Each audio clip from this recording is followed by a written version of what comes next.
Commercial گاڑیوں کی دنیا میں جناب ایک بہت بڑی ہلچل مچ گئی ہے۔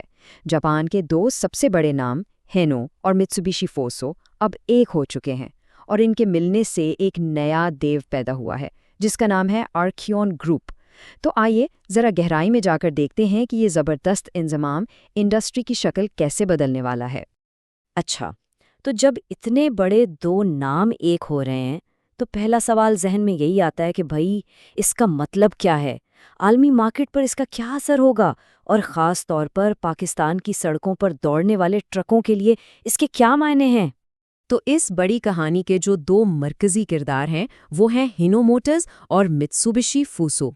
تو جی ہاں، یہ اب کوئی افواہ یا خبر نہیں رہی، یہ باقاعدہ ایک حقیقت بن چکی ہے۔ ہینو موٹرز اور میتسوبیشی فوسو نے آفیشلی اپنے کاروبار کو ایک کر دیا ہے۔ مطلب یہ صرف کوئی چھوٹا موٹا معاہدہ نہیں ہے، بلکہ دونوں کمپنیوں نے اپنا مستقبل ایک دوسرے کے ساتھ جوڑ لیا ہے۔ اور اس زبردست اتحاد سے جو نئی طاقت ابھری ہے نا، اس کا نام ہے آرکیون گروپ۔ یہ نام اچھی طرح یاد رکھ لیں، کیونکہ آنے والے وقت میں کمرشل گاڑیوں کی دنیا میں یہ نام ہر طرف گونجنے والا ہے۔ اچھا، اب کہانی میں ایک بڑا دلچسپ موڑ آتا ہے۔ یہ خبر صرف ٹوکیو سے نہیں آ رہی، یہ اعلان براہ راست پاکستان سے کیا گیا ہے۔ خود ہینو پاک موٹرز نے پاکستان اسٹاک ایکسچینج کو اس انضمام کے بارے میں بتایا ہے، جس کا مطلب بالکل صاف ہے کہ اس عالمی کھیل کا ایک بہت اہم میدان پاکستان بھی ہے۔ تو یہ آرکیون کارپوریشن ہے کیا بلا؟ آسان لفظوں میں سمجھیں تو یہ ایک بہت بڑی چھتری ہے جس کے نیچے اب ہینو اور میتسوبیشی فوسو دونوں کام کریں گے۔ یہ ایک نئی ہولڈنگ کمپنی ہے جو ان دونوں برانڈز کو چلائے گی، اور 1 اپریل 2026 سے یہ ٹوکیو اسٹاک ایکسچینج پر باقاعدہ لسٹ بھی ہو چکی ہے۔ لیکن بات صرف ہینو اور میتسوبیشی کی نہیں ہے، اصل کھلاڑی تو پردے کے پیچھے ہیں۔ آٹو انڈسٹری کے دو ایسے بڑے نام ہیں جو اس پورے منصوبے کو چلا رہے ہیں۔ چلیں ذرا اس پورے ڈھانچے کو سمجھتے ہیں کہ کون کس کے ساتھ ہے۔ ایک طرف ہے ٹویوٹا گروپ جو ہینو موٹرز کا مالک ہے، دوسری طرف ہے ڈیملر ٹرک جو میتسوبیشی فوسو کا بڑا پارٹنر ہے۔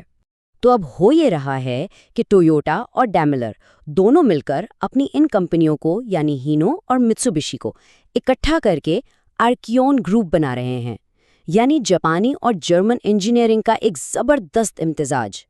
تو اب سب سے بڑا سوال، آخر اس سب کی ضرورت ہی کیوں پیش آئی؟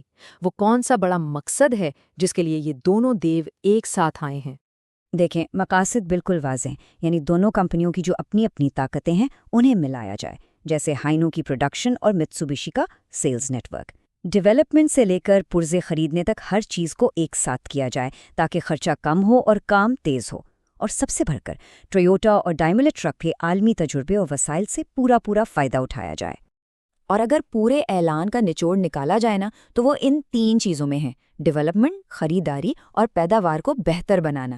یعنی سادہ لفظوں میں مقصد ہے بہتر ٹرک بنانا، وہ بھی زیادہ تیزی سے اور کم خرچ میں۔ یہی وہ فارمولا ہے جس پر چل کر آرکیون گروپ عالمی مارکیٹ پر چھا جانے کا ارادہ رکھتا ہے۔ تو اب آتے ہیں اس سوال پر جو ہم سب کے لیے سب سے اہم ہے کہ اس سب کا پاکستان اور ہندو پاک کے مستقبل کے لیے کیا مطلب ہے؟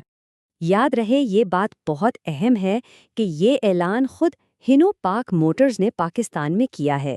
اس کا مطلب یہ ہے کہ یہ صرف ایک عالمی خبر نہیں بلکہ یہ ایک مقامی حقیقت بننے جا رہی ہے۔ اس انضمام کے اثرات ہمیں براہ راست ہینو پاک کے پلانٹ، اس کی گاڑیوں اور اس کی مارکیٹ کی حکمت عملی پر نظر آئیں گے۔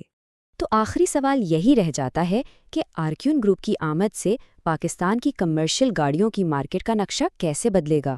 کیا اس سے صارفین کے لیے نئی ٹیکنالوجی اور بہتر قیمتیں آئیں گی، یا پھر مارکیٹ میں مقابلے کی فضا ہی ہمیشہ کے لیے بدل جائے گی؟ اس کا جواب تو خیر وقت ہی دے گا، لیکن ایک بات بالکل طے ہے، ٹرکنگ انڈسٹری اب پہلے جیسی نہیں رہے گی۔